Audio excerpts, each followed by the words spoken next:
Hello, Mount Calvary, and welcome to your Christmas Eve devotional. Tomorrow is Christmas.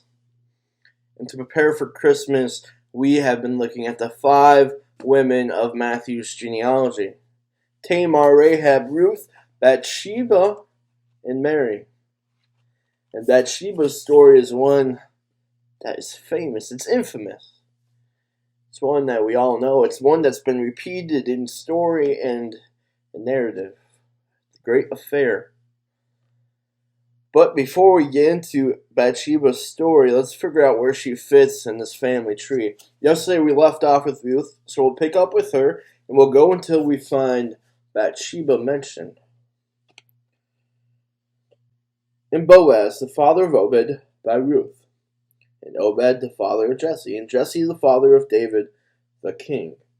And David was the father of Solomon by the wife of Uriah. And Solomon, the father of Rehoboam.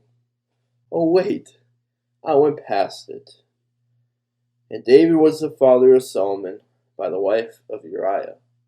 It's easy to go past her, right? Because unlike all other 4 women in this genealogy, Bathsheba's name is not mentioned.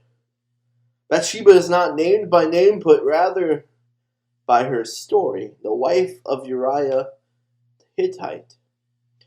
And at this point, if you haven't read that story in a while, I would encourage you to go to 2 Samuel chapter 11 and give it a quick read through. It'll take about 3 minutes. It's a great story. It's one that we've all heard. It really sounds like it could be a television drama episode. But here is the story. It's springtime, and it's time for the king to accompany his army in battle. But David decides to stick back and enjoy the king life, the life of luxury, rather than to go fight with his men. And one day, while he's relaxing on his roof of his palace, he looks out and he sees a beautiful woman bathing. And his eyes like what they see, and so he asks his servant, "Who is that? Go and get her." And his servant says, Is not this Bathsheba, the daughter of Eliam, the wife of Uriah the Hittite? There it is again, the wife of Uriah, the phrase from the genealogy. Well, David being king, he didn't really care whose wife that was. So he says, go and get her anyways.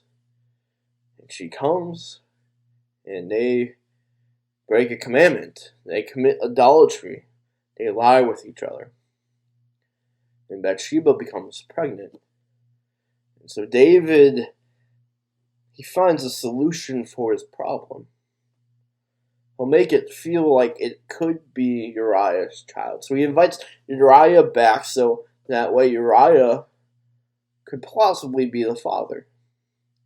And so David says, welcome home. Go home and enjoy comfort of home. Enjoy the night with your wife. Enjoy the food and the wine. And Uriah, rather than going home, he sleeps at the door of the king. This is a good guy. When David says, why did you not go down to your house? Uriah responds, the ark and Israel and Judah dwell in booths, and my lord Joab and the servants of my lord are camping in the open field. Shall I then go to my house to eat and to drink and to lie with my wife? As you live and as your soul lives, I will not do this thing.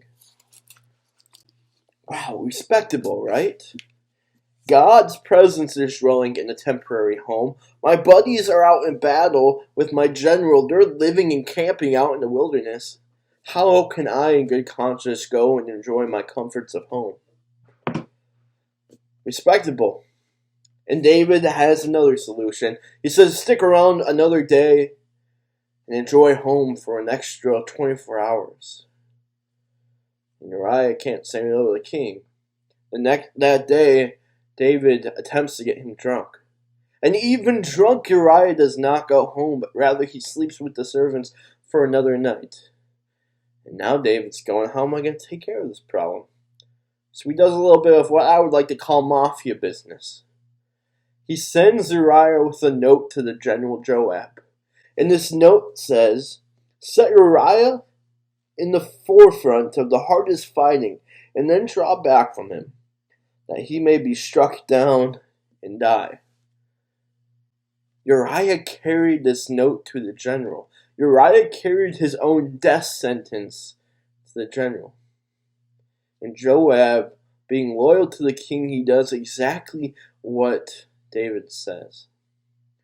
He puts Uriah in the hardest part of the war. He gives support until he pulls out. And when he falls out, Uriah dies, and so do other servants of David. And this news comes back. So the messenger went and came and told David all that Joab had sent to tell him.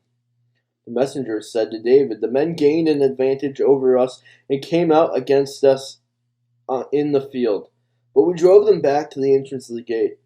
Then the archers shot at your servants from the wall.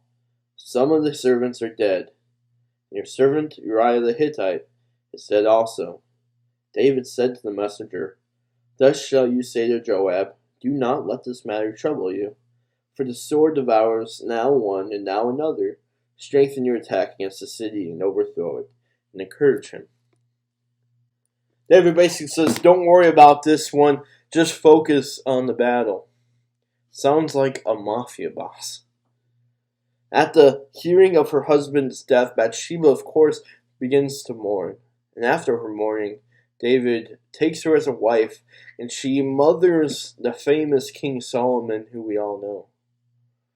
She mothers the heir to David's throne, the line that will lead to the true king. You see, God can even use sin for his own will. God can use sin to accomplish what he wants. We see this no clearer than in the Passion narrative. Right? In the upper room, the disciples ask, "Who will betray you?" And according to John, he says, "Oh, it's going to be Judas." And then he asks Judas to hurry up and do this. And Judas, unbeknownst to him, does exactly that. And God uses the sin of greed and selfishness to turn himself over to his captors, to turn himself over to his enemies. And then he uses the sin of murder to accomplish his eternal will, his salvation, to accomplish our salvation. He uses the sin of murder so that we might be redeemed. God can even use sin for his will. God can even use Satan for his will. God can even use brokenness and sickness and death for his will. This year's been a dark year. There's been a lot that hasn't gone how we wanted. We're tired of talking about, quite frankly. But no, even in this year, God is in control. And in fact, he's taking care of it all through that baby that we are celebrating tonight and tomorrow. Through that child that came from this family tree full of brokenness, full of sin, full of mistakes, full of adultery. And from this child, from him, his son, he has redeemed you and he has redeemed me, and he has taken care of all the big problems. We don't have to worry about our salvation because it's been given for you and for me upon a dead tree. No sin, no death, not even Satan himself can do anything can do anything. God is in complete control even when it doesn't seem like it. And take comfort in that this holiday season.